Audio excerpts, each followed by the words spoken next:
सृष्टि जयंत देशमुख, जागृति Awasthi, प्रेमवदा माधलकर and many more. दोस्तों, इन सब यूपीएससी टॉपर्स में दो चीजें कॉमन है। पहला, सोशियोलॉजी ने इंपॉर्टेंट रोल प्ले किया इनकी सफलता में, एंड दूसरा, इन्होंने स्लीपी क्लासेस का कंटेंट या फिर टेस्ट सीरीज फॉलो की।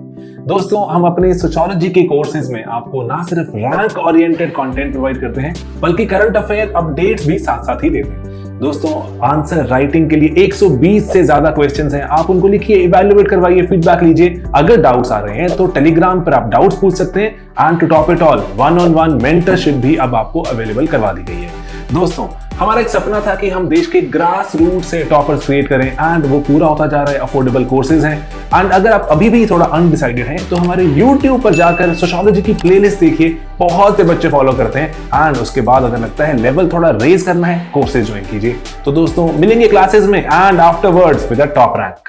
हेलो एवरीवन, मेरा नाम द्विज गोयल है और मेरी यूपीएससी सिविल सर्विसेज एग्जामिनेशन में इस बार 71 रैंक आई है। ये मेरा थर्ड अटेम्प्ट था। 2020 में मैंने अपनी जॉब छोड़ी और उसके साथ मैंने तैयारी शुरू करी थी जॉब के साथ, और ये तीसरे प्रयास में मुझे सफलता मिली। Here I would be talking about the answer writing, because मैंने अपने तीनों अटेम्प्ट में अपनी जीएस में काफी इंप्रूव किया है। जीएस की आंसर राइटिंग काफी इंप्रूव की है। मेरे फर्स्ट अटेम्प्ट में I got around 370 marks, second attempt में आई गॉट 401 मार्क्स, और फाइनली थर्ड अटेम्प्ट में I have got 427 marks in GS. I would be discussing कि जीएस में मार्क्स कैसे इंप्रूव कर सकते हैं और जीएस में आंसर राइटिंग की क्या स्ट्रेटेजी होनी चाहिए। जीएस के आंसर्स मैं अपने इंट्रोडक्शन, बॉडी और कंक्लूजन फॉर्मेट में लिखता था, और मैंने अपने सारे आंसर्स पॉइंट फॉर्मेट में लिखे थे।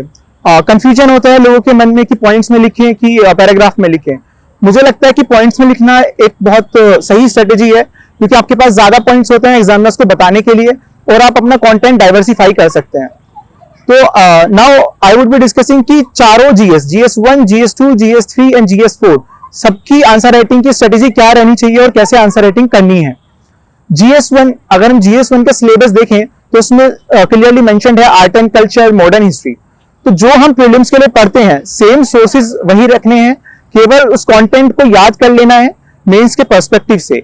फॉर एग्जाम्पल, अगर मैं ब्रिटिश रूल की बात करूं तो कैसा एडमिनिस्ट्रेशन था, एडमिनिस्ट्रेशन में क्या क्या चेंजेस थे, उसकी वजह से इंडियंस पे क्या क्या इंपैक्ट हुआ, या सोशल रिफॉर्म मूवमेंट से, तो हमें पता होना चाहिए कि वो सोशल रिफॉर्म मूवमेंट्स क्या क्या थे और उनकी वजह से क्या क्या सोशल चेंजेस आए सोसाइटी में। जैसे कि मैंने जो अपने नोट्स बनाए थे मेंस स्पेसिफिक, तो मैंने सोशल रिफॉर्म मूवमेंट के लिए एक मैप ड्रॉ कर लिया था कि अगर सोशल रिफॉर्म मूवमेंट का क्वेश्चन आता है तो मैं वो मैप अपने आंसर में ड्रॉ कर सकूं। सिमिलरली आर्ट एंड कल्चर में मैंने इंपॉर्टेंट चीजें उसके डायग्राम्स बना लिए थे। For example, temple architecture, Nagara style, Dravidian style, उसका मैंने एक छोटा सा लेआउट डायग्राम बना लिया था कि अगर वो एग्जाम में आता है तो मैं उसको इजीली ड्रॉ कर सकूं। हमें डायग्राम्स ऐसे बनाने हैं जो इजीली 10 से 15 सेकंड में बन सके, तो मैंने ऐसे डायग्राम्स बिफोर हैंड प्रिपेयर कर लिए थे। उसके अलावा GS1 में अगर हम आगे बढ़े तो ज्योग्राफी एक मेजर रोल प्ले करता है, और ज्योग्राफी के लिए डायग्राम्स बहुत ज्यादा इंपॉर्टेंट हैं। डायग्राम्स एंड मैप मैंने बिफोर हैंड प्रिपेयर कर लिए थे, और वो मैं अपने टेलीग्राम चैनल पर भी शेयर कर दूंगा, लिंक आपको डिस्क्रिप्शन में मिल जाएगा। तो जो ज्योग्राफी के लिए कंटेंट था वो प्रीलिम्स वाला ही रहना है, सिर्फ कंटेंट में मैप्स और वैल्यू एडिशन कंटेंट हमें डाल देना है, जो कि आप अपने सेम सोर्सेज से प्रिपेयर करेंगे। उसके बाद आता है वर्ड हिस्ट्री के लिए मैंने आंसर राइटिंग बहुत ज्यादा नहीं की थी, तो एक टॉपर हैं, उनके नोट्स मुझे मिल गए थे, मैंने वो बाय हार्ट याद कर लिए थे, और उसके बाद हार्डली 1 या 2 क्वेश्चन आता है। तो मुझे लगता है कि आप लिमिटेड नॉलेज से आंसर राइटिंग में इंप्लीमेंट कर सकते हैं।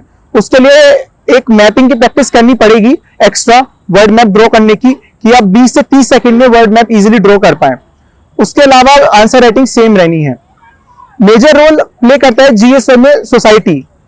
अगर हम सोसाइटी का वेटेज देखें तो GS1 में एक बहुत बड़ा वेटेज सोसाइटी का होता है, और उसकी आंसर राइटिंग बहुत ही ऑर्गेनिक तरीके से करनी है। तो अगर हम सोसाइटी का आंसर्स लिख रहे हैं तो हमें रिसेंट एग्जांपल्स इंक्लूड करने हैं, हमें उसमें केस स्टडी इंक्लूड करनी होती है, या कोई डेटा हमें इंक्लूड करना होता है। फॉर एग्जाम्पल, मैंने जैसे टॉपिक्स हैं अर्बनाइजेशन, तो उसके लिए हमको एक मैप पहले से प्रिपेयर कर सकते हैं, या अर्बनाइजेशन से रिलेटेड कोई केस स्टडी प्रिपेयर कर सकते हैं। विमेन रिलेटेड जो टॉपिक्स हैं उसमें हम इंटरनेशनल ऑर्गेनाइजेशन की कोई रिपोर्ट है वो मेंशन कर सकते हैं, या कोई डेटा है या कोई केस स्टडी है, एग्जांपल है, वो मेंशन कर सकते हैं।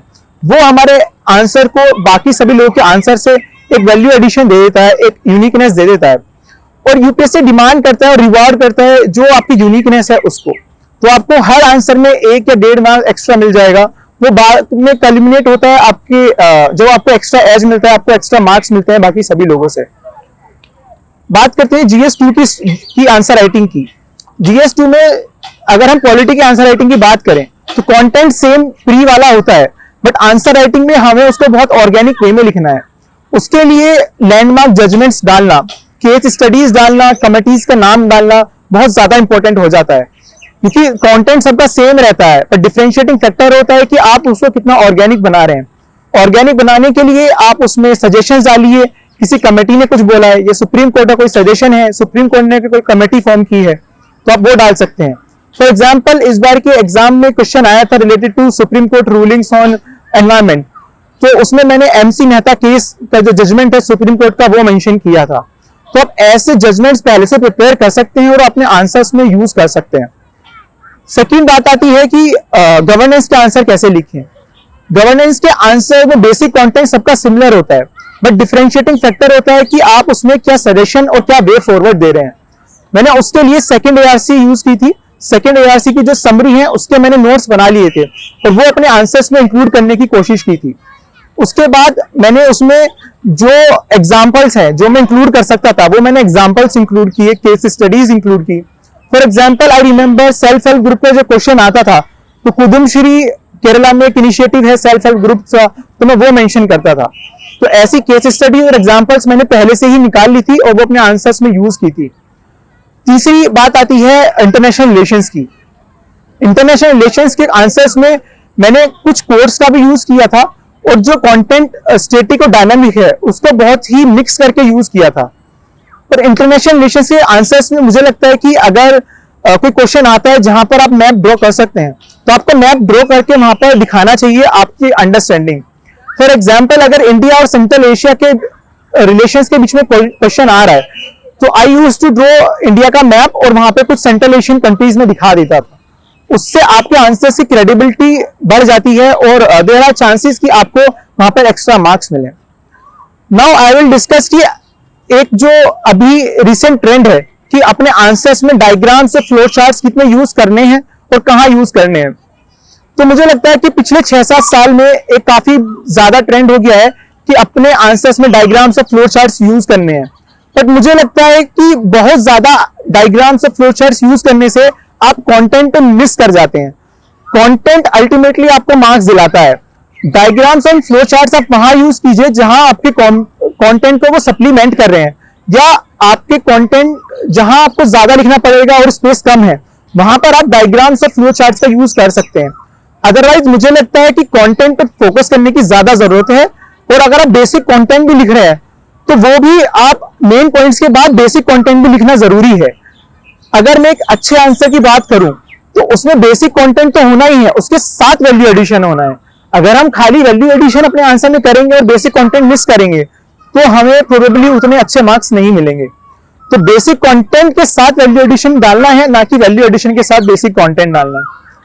थर्डली, जब हम आंसर राइटिंग की बात करते हैं तो हमें यह भी ध्यान रखना है कि हमारे आंसर की जो क्वांटिटी है, जो पॉइंट्स हैं, हम अपने आंसर में कितने नंबर ऑफ पॉइंट्स डाल रहे हैं। फॉर एग्जाम्पल मैंने थंब रूल बना लिया था, if I am writing a 10 marker question तो मैं उसमें 10 पॉइंट डालने की कोशिश करता था। If I am writing a 15 marker question तो मैं उसमें 12 से 15 के बीच में पॉइंट्स डालने की कोशिश करता था। तो मैंने थंब रूल बना लिया था कि एग्जामिनर अगर आप 10 मार्कर में 6 पॉइंट लिख रहे हैं और सामने कैंडिडेट है वो 10 पॉइंट लिख रहा है, तो ऑब्वियसली 10 पॉइंट वाले को ज्यादा मार्क्स मिलेंगे, because the competition is relative, और हम एक रिलेटिव कॉम्पिटिशन में है। तो it is very much important कि क्वांटिटी और क्वालिटी हम दोनों को बैलेंस आउट करके चलें। तो जो हमारे मेजर पॉइंट्स हैं वो हमें पहले लिख देने हैं, लेकिन उसके बाद जो बेसिक पॉइंट्स हैं वो भी हमें मिस आउट नहीं करने हैं और अपने आंसर्स में मेंशन करने हैं। अगर 10 मार्क का क्वेश्चन है तो आप इंट्रो देने के बाद 2 डायमेंशन में उसको डिवाइड कीजिए क्वेश्चन को, जो 2 डायमेंशन यूजुअली क्वेश्चन में पूछी होती हैं, और 5-5 पॉइंट्स ईच डायमेंशन लिखने के बाद उसको कंक्लूड कर दीजिए। अब मैं बात करता हूं GS3 की आंसर राइटिंग की। तो GS3 का अगर हम सिलेबस देखें तो पहला इकोनॉमी और एग्रीकल्चर वाला पोर्शन है। इकोनॉमी वाले क्वेश्चन में economic survey budget important role play करता है। मैंने उसके साथ कुछ इकोनॉमी में कुछ डायग्राम्स एंड कुछ ग्राफ्स अपने पास पहले से ही बना लिए थे जो मैं अपने आंसर्स में यूज कर सकूं। फॉर एग्जाम्पल, अगर मैं इंक्लूसिव ग्रोथ की बात कर रहा हूं, इंक्लूसिव ग्रोथ का आंसर लिख रहा हूं, तो मैं उसमें एक डायग्राम ड्रॉ करने की कोशिश करता था। अगर मैं इंडिया के ग्रोथ ट्रेंड की बात कर रहा हूं तो मैंने उसके लिए अपने पास पहले से ही ग्राफ्स बना लिए थे जो मैं अपने आंसर्स में इंक्लूड कर सकता हूं। जब हम एग्रीकल्चर वाले पोर्शन की बात करते हैं तो सिलेबस में मेंशन्ड है एग्री प्रोसेसिंग और उससे रिलेटेड टॉपिक्स, एग्री मार्केटिंग। तो अपने आंसर्स को यूनिक बनाने के लिए मैंने उसमें अपना फ्लो चार्ट्स का यूज किया था। जैसे कि अगर मैं एग्री प्रोसेसिंग का कोई क्वेश्चन अटेम्प्ट कर रहा हूं तो आई विल शो कि सपोज मिल्क है, मिल्क से स्किम पाउडर बन रहा है, उससे कैसे वो मार्केट हो रहा है और कैसे वो मार्केट तक एंड कंज्यूमर तक जा रहा है। तो मैं ये एक फ्लो चार्ट की हेल्प से बहुत इजीली एक्सप्लेन कर सकता हूं rather than explaining that in some content form. ऐसी जगह मैंने फ्लो चार्ट्स का यूज किया जहां पर मैं उस कंटेंट से की जगह वो फ्लो चार्ट से इजीली एक्सप्लेन कर सकता हूं। उसके अलावा मैंने वहां पर जो नीति आयोग की रिपोर्ट्स हैं, नीति आयोग की रिपोर्ट्स और उसके सजेशंस वो काफी यूज किए। नीति आयोग के एजेंडा 3 ईयर एजेंडा आता है, मैंने वो यूज किया और उसके सजेशंस अपने आंसर्स में इंक्लूड करने की कोशिश की। इसके अलावा जो कमेटीज हैं, जैसे कि विवेक देबरॉय कमेटी ने रेलवे इंफ्रास्ट्रक्चर के ऊपर कुछ सजेशन दिए थे, वो इस बार फर्स्ट क्वेश्चन था पेपर का और वो मैंने अपने आंसर में इंक्लूड किया। तो ऐसी कमेटीज और डेटा हम अपने बिफोर हैंड प्रिपेयर कर सकते हैं और अपने आंसर्स में इंक्लूड कर सकते हैं। इसके अलावा एक इंपॉर्टेंट क्वेश्चन जो एस्पिरेंट्स के माइंड में रहता है कि कितना डेटा प्रिपेयर करना है और कितना डालना है GS3 में। तो मुझे लगता है कि ओवरडूइंग ऑफ डेटा अवॉइड करना चाहिए GS3 में। एक बेसिक डेटा उस क्वेश्चन का जहां पर वो वैल्यू ऐड कर रहा है वो आप अपने पास रख सकते हैं और ऐड कर सकते हैं, लेकिन बहुत ज्यादा डेटा नहीं यूज करना है, अदरवाइज आप कंटेंट पे मिस कर जाएंगे और जो आपका एनालिटिकल पार्ट है वो आप अच्छे से नहीं समझा पाएंगे। अगर हम नेक्स्ट सेक्शन देखें GS3 का तो वो होता है एनवायरमेंट। एनवायरमेंट में आंसर राइटिंग में जो आप डायनामिक पोर्शन है वो बहुत अच्छे से कवर करें और उसकी आंसर राइटिंग में बहुत ज्यादा डिफरेंस नहीं है, जैसे हम बाकी GS की आंसर राइटिंग करते हैं सेम वैसे ही करनी है। फिर आता है कि साइंस एंड टेक की आंसर राइटिंग कैसे करनी है। तो साइंस एंड टेक में एप्लीकेशन बहुत इंपॉर्टेंट रोल प्ले करता है। अगर आप कोई भी आंसर लिख रहे हैं, try to include different applications. वो एप्लीकेशन डिफरेंट डायमेंशंस के होने चाहिए कि अगर हमसे नैनो टेक्नोलॉजी का क्वेश्चन आया है तो वो मेडिकल फील्ड में क्या एप्लीकेशन होगा, इंजीनियरिंग फील्ड में क्या एप्लीकेशन हो सकता है, मैन्युफैक्चरिंग फील्ड में क्या एप्लीकेशन हो सकता है और जनरल यूज में एक कॉमन मैन के लिए इसका क्या एप्लीकेशन हो सकता है। तो इस तरह आप अपने आंसर को डाइवर्सिफाई करेंगे तो आपके साइंस एंड टेक के आंसर्स काफी अच्छे निकल के आएंगे। और मुझे लगता है कि साइंस एंड टेक के आंसर्स में रादर देन पेज फिलिंग अगर हम प्रिसाइज कंटेंट लिखेंगे तो वो ज्यादा हेल्पफुल होता है और उस पर ज्यादा मार्क्स आते हैं। GS3 में उसके बाद आता है इंटरनल सिक्योरिटी। मुझे लगता है कि GS3 के मार्क्स में इंटरनल सिक्योरिटी बहुत मेजर रोल प्ले करता है और 50 नंबर का इंटरनल सिक्योरिटी आता है। अगेन उसके क्वेश्चंस एकदम लास्ट में होते हैं, 19 और 20 और 9 और 10। लोग वो लिखने में रश कर जाते हैं और मिस आउट कर जाते हैं। तो मुझे लगता है कि इंटरनल सिक्योरिटी के आंसर्स लिखते टाइम अगर आप एक मैप ड्रॉ करें internal security related, for example अगर लेफ्ट विंग एक्सट्रीमिज्म का कोई क्वेश्चन है तो आप उसमें इंडिया का मैप ड्रॉ कर सकते हैं और उसमें एरियाज दिखा सकते हैं कि कौन कौन से डिस्ट्रिक्ट हैं जहां पर अभी भी प्रिवेलेंट है और कहां पर खत्म हो गया है। उसके अलावा आप रिपोर्ट्स कोट कर सकते हैं। आप उसमें वैल्यू एडिशन कंटेंट जो आपको नीति आयोग की रिपोर्ट से या किसी भी कोचिंग मटेरियल में अवेलेबल होता है वो यूज करके अपने कंटेंट को एनरिच करके आंसर लिखते हैं तो एक बेटर आंसर होता है। फॉर एग्जाम्पल अगर मैं साइबर सिक्योरिटी की बात करूं तो उसमें आप जो प्रीलिम्स में बुडापेस्ट कन्वेंशन पढ़ते हैं वो आप मेंशन कर सकते हैं। तो इस तरह हम GS3 की एक अच्छे तरह से आंसर राइटिंग कर सकते हैं। अब हम बात करते हैं GS4 की आंसर राइटिंग की। GS4 एक बहुत ही यूनिक सब्जेक्ट है और उसकी आंसर राइटिंग 2 पार्ट में डिवाइडेड है, एक स्टैटिक पोर्शन और एक केस स्टडी वाला पोर्शन। तो अगर मैं पार्ट 1 की बात करूं जो कि जहां पर आपको कंटेंट डिलीवर करना होता है, तो मुझे लगता है उसमें कीवर्ड्स बहुत ज्यादा इंपॉर्टेंट रोल प्ले करते हैं। आपको अपने आंसर्स में कीवर्ड्स, कोट्स, एग्जाम्पल्स का बहुत ज्यादा यूज करना चाहिए। कोट्स आपको एक लिमिटेड जगह यूज करने हैं। अगर कोई क्वेश्चन कोट वाला है तो आई वुड सजेस्ट कि आप उसको कोट से ही स्टार्ट ना करें, बिकॉज वो ऐसा इंप्रेशन देता है कि आपने यूपीएससी में कोट दिया, वो उसको सिंप्लीफाई करने को बोल रहा है and you are throwing another quote. तो वहां पर ध्यान रखना है कि कोट के बदले कोट नहीं लिखना है, बट जो क्वेश्चंस ऐसे हैं जहां पर आप कोट यूज कर सकते हैं वहां आप इंट्रो और कंक्लूजन में डेफिनेटली कोट यूज कीजिए। उसके अलावा आप अपने एग्जाम्पल्स को बहुत डाइवर्सिफाई कीजिए। जैसे कि मैंने एग्जाम्पल्स को डाइवर्सिफाई करने के लिए एक एग्जाम्पल इंटरनेशनल रिलेशन से लिखा, हिस्ट्री से लिखा, एनवायरमेंटल डायमेंशन से लिखा, पॉलिटिकल डायमेंशन से लिखा, सोशल डायमेंशन से लिखा, इकोनॉमिक डायमेंशन से लिखा। तो मैंने अपने आंसर्स में जो एग्जाम्पल्स हैं उनको डाइवर्सिफाई करने की कोशिश की और उनको बहुत ऑर्गेनिक वे में लिखने की कोशिश की कि वो बहुत सिंपलिस्टिक मैनर में लिखा जाए और एग्जाम में उसको इजीली अंडरस्टैंड कर पाए। उसके अलावा अगर हम पार्ट 2 की बात करते हैं तो केस स्टडी लिखने के लिए मुझे लगता है कि सारी केस स्टडी सेम मेथड से नहीं लिखनी चाहिए, उसमें थोड़ा सा इनोवेशन करना चाहिए। फॉर एग्जाम्पल अगर आप उसमें इंट्रो लिख रहे हैं तो इंट्रो स्टार्ट करने के लिए आप कोई डेटा यूज कर सकते हैं या उस केस स्टडी को का जो क्रक्स है वो इंट्रो में एक्सप्लेन कर सकते हैं, या उससे रिलेटेड कोई जो जनरलाइज प्रॉब्लम है सोसाइटी में प्रेवलेंट है वो आप मेंशन कर सकते हैं। इसके अलावा अगर कोई रीसेंट इंसिडेंट हुआ है जिसमें वो केस स्टडी बेस्ड है तो आप वो रीसेंट इंसिडेंट भी मेंशन कर सकते हैं। तो इस तरह आप इंट्रो प्रिपेयर कीजिए और बॉडी में जो भी केस स्टडी में क्वेश्चंस मेंशन्ड हैं उनको कवर कीजिए और फाइनली कंक्लूजन में आप एक इनोवेटिव मेथड से कंक्लूड कर सकते हैं। और जो भी फिलॉसफी है, सपोज कांटियन फिलॉसफी है, यूटिलिटेरियन फिलॉसफी है, जो भी उस केस स्टडी को सम अप कर रही है वो आप कंक्लूजन में मेंशन कर सकते हैं। तो इससे आपकी केस स्टडी काफी अच्छी और एक होलिस्टिक लगेगी। Thank you DKT for inviting me, thank you for having me to share my journey. Thank you so much.